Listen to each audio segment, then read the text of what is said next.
Hi, folks. This is Mark by Mark A. Foster, Ph.D., for the Institute for Dialectical Meta-Realism. This will be a very personal episode of my podcast.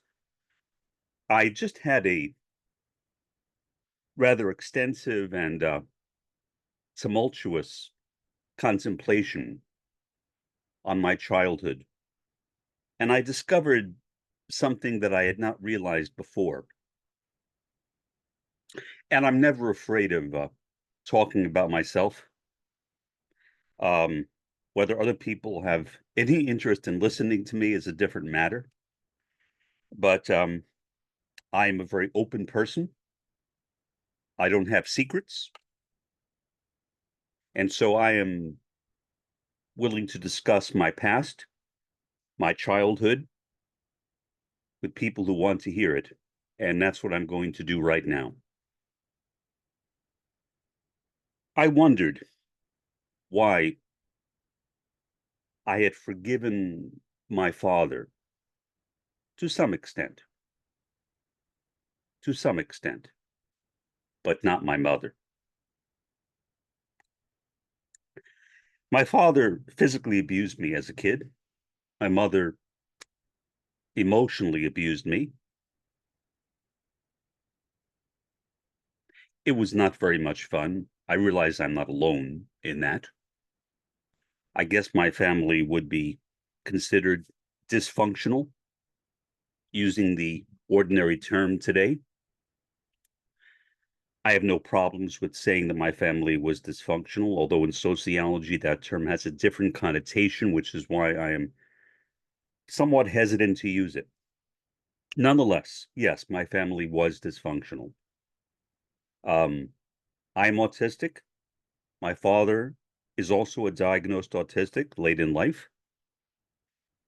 My mother was never diagnosed with anything, but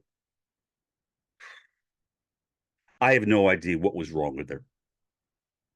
She had a lot of things wrong with her. I wish she had been diagnosed. I wish early in life. So perhaps she could have avoided bringing her own suffering on other people, especially my sister, as I realized in the last couple of hours, but on me as well. She had my father tied up around her finger. My father was abusive toward me, physically abusive toward me, but my mother would go for months, literally months, 3, 4 months, without talking to me, without talking to my sister. Pure abandonment, pure abandonment. It was horrific. When company would come by, it was an entirely different story. My mother was suddenly kind, if phony. I wonder sometimes whether anybody else noticed her phoniness except for me. She had plenty of friends, especially her honeymoon friends, that would come over and visit her, and her and my father would go and visit them. They were very close, and especially my mother and one particular person named Terry would talk on the phone all the time. And I don't recall whether Terry was actually one of her honeymoon friends or not, but she knew them and she would associate with them at least from time to time. When her friends would come over, my mother was nice to me all of a sudden. Why I didn't all of a sudden blast out, "Why are you now being nice to me? You haven't spoken with me in 4 months. You are a phony."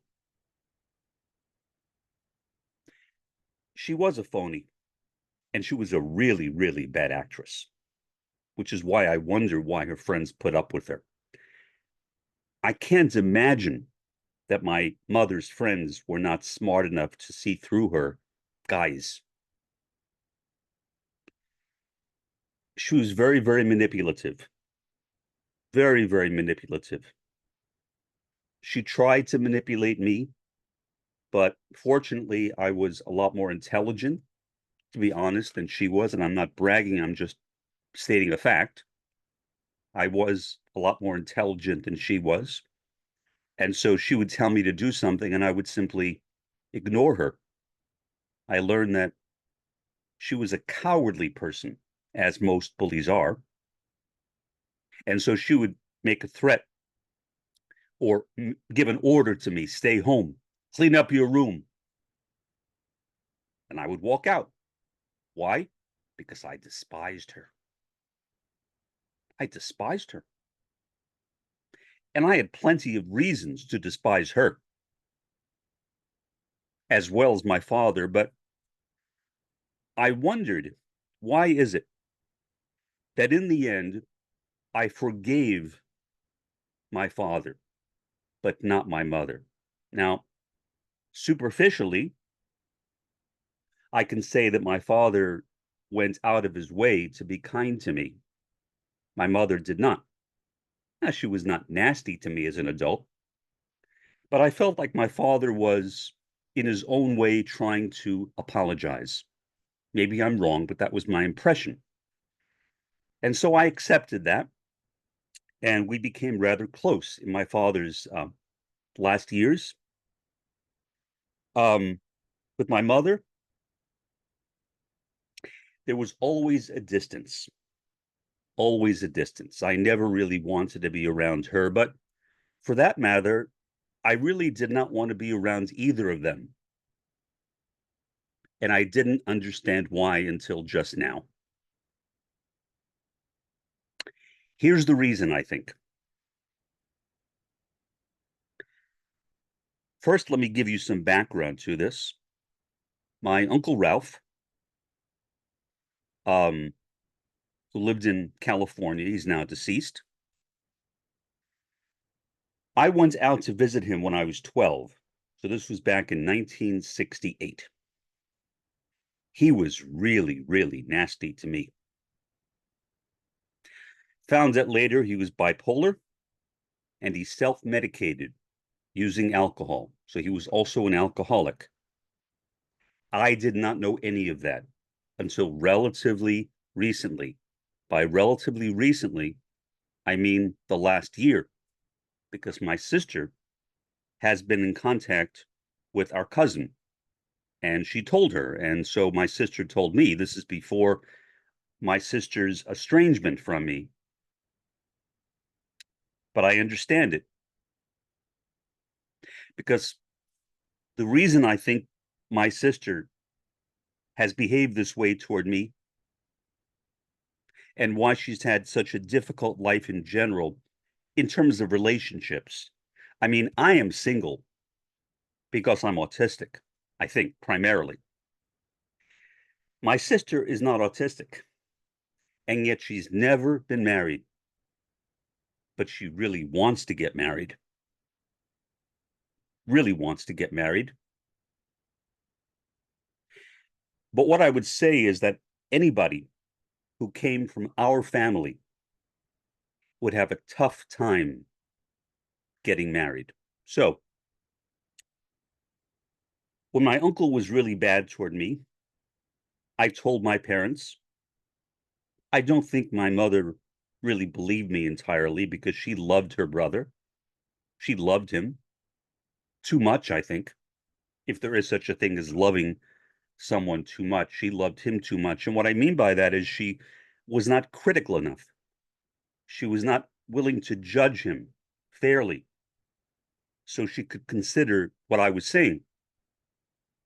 She put her love for him ahead of everything. To my mother, everyone was either an angel or a demon. I was the family demon above everyone. My uncle was an angel, a true angel to her. So she loved him. She loved him a great deal. And so I think she had a tough time believing me. A few years later, my parents and my sister went out to Los Angeles, actually Whittier, where Richard Nixon is from, where he lived at that time, to see him and his wife and kids. And apparently he treated my sister the same way he treated me, namely, very badly. So apparently it became intolerable. But because to my mother, her brother, Ralph, was an angel, and relative to Ralph, my sister was a demon, as was I, although I was a more important, more powerful demon than my sister, I suppose. She would not leave. She could have easily told my father, let's leave. She had him tied around her finger. She could have said, we all need to leave to protect our daughter. She didn't do that. My parents gave my sister, I don't know how old she was at that time, I think around 10, a Greyhound bus ticket from California to New York. At 10 years old, my sister went cross country in a bus to New York, while my parents stayed in Whittier, California with my uncle and his wife, Laura. When I heard that, I think my sister told me initially, I was furious. I was furious. Absolutely furious. Inconsolable. What I realize now, today, last hour or 2 hours, is that that is the main reason why I hated my mother and why I was not willing to forgive her, but I was willing to forgive my father to a degree, but not her. Not her. Never her. On the other hand, my sister went to our mother and actually pleaded with our mother to apologize to her. And she did, I guess. My sister told me, and I said, you cannot request an apology. Apologies are freely given. If you manipulate someone into making an apology, well, it may be something, but it's not an apology. She not only did not agree with me, she told me that I should accept our mother's apology to her as if it were an apology to me, which of course I was not willing to do. And so now, after wondering why it is, because my father physically abused me, my mother did not do that. She emotionally abused me, but why was I willing to forgive my father and not her? My sister asked me that question, and I really had no good answer for her. I had a feeling, I could convey my feeling about it, but I had no way of explaining it. Sadly, now that I can explain it, my sister and I are estranged.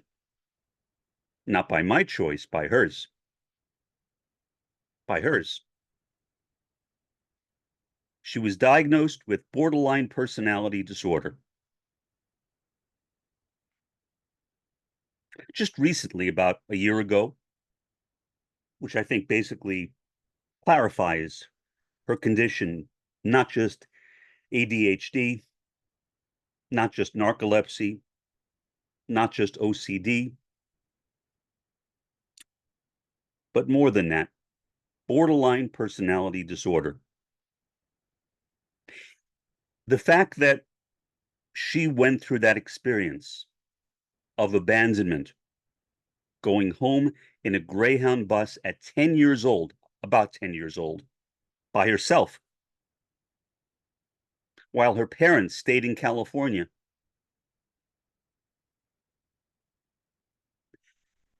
I can understand why she would have borderline personality disorder, which generally is associated with feelings of abandonment and results in bad human relationships, like she has with me. So now I know something that I did not know 2 hours ago, or maybe even an hour ago. I did not check my clock. I know the reason why I was able to forgive my father ultimately, but not my mother. I now know that. And to have your own mother want to stay with her brother, not my father's brother, her brother, and send their child, their little girl, back to New York on a Greyhound bus. The thought that went through my mind is that woman, my mother, is a beast out of hell. I mean that figuratively, of course, but a beast out of hell. First world. First world contradictions, the contradictions of capitalism. Pure evil. That's what we see in the first world right now. Pure evil. I'm not saying that we don't see problems in the third world. In the fourth world, we certainly do. But when I look at what my mother did, I see it as a kind of miniature imperialism. The US is the head of the beast of the first world. And the first world rules the capitalist world system. And just as the first world and the US, the empire, the American empire, rules over the rest of the world in a very unwholesome way, very selfish way, self-serving way. So my mother ruled over my father and my sister. As I said, I think at any time, my mother could have said to my father, whose social skills as an autistic like mine were not that good, he did whatever she said. He never fought with her. Well, he would challenge her, but she yelled at him all the time. He would occasionally raise his voice, but I don't recall him ever actually yelling at my mother. That was her job. She was the imperialist of the family. So, in the center of imperialism, the United States, we see miniature imperialisms too, miniature oppressions. In this case, an oppression by my departed mother against my departed father, and especially against my estranged sister, who I do not expect to ever speak with again, at least not here. At least not here. I have given her the opportunity to speak with me. She said, I will call you back. That was months ago. No, she won't call me back. Or if she will, It will be due to entirely unforeseen circumstances. I cannot see why she would call me back. I would imagine that I bring back bad memories. I was in her family, and I had a bad relationship with our mother. She somehow engineered a good, if phony, relationship with our mother. And it was phony. It was phony. No doubt about that. And yet, did my sister know it was phony? I don't know. If I had to guess, I would say no. I think that she convinced herself that our mother had genuinely apologized to her, which in my opinion never happened. First world problems. It's nothing compared to what's happening in Gaza. It's nothing compared to what is happening throughout the third world and throughout the fourth world. So in a sense, I really have no right to complain. But as a conscious being, I inevitably will reflect on my life, and that's what I did today. And for the first time, I figured it out. I figured it out. Why I could not forgive my mother. She would not leave her brother, so she sent my sister on a bus at 10 years old back to New York. Only a monster would do something like that, in my opinion. And it does not feel good for me to call my mother a monster. I don't like calling her that. Maybe she's not anymore, but she was then, and she was a number of times since then. Why? I don't know. Her brother was not together either with his bipolar disorder, his alcoholism, and other problems. So perhaps there were some problems in their family as well. I knew I knew both of my grandmothers. I only knew my paternal grandmother up until I was 3 years old. My maternal my maternal grandfather, I should say, up until I was 3 years old. My paternal grandfather died a long time before that. But regardless, I may be messing up some of the technicalities on people because I'm focusing on something else. I'm trying to make sense out of what happened to me just in the last couple of hours. And I think I've done it. And it makes me wonder, should I have done it? Am I better off now than I was 2 hours ago? I don't know the answer to that yet. Maybe I will. Maybe I will eventually know the answer to it. But it will take more time, more thought, more thought. I'm meeting with my therapist this week.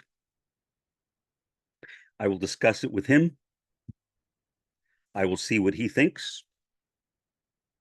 And then I will try to come to a better understanding of it than I even have right now, which is, I suspect, only preliminary. For the time being, this has been Mark by Mark A. Foster, Ph.D., for the Institute for Dialectical Meta-Realism. Have a pleasant day and an even better day tomorrow.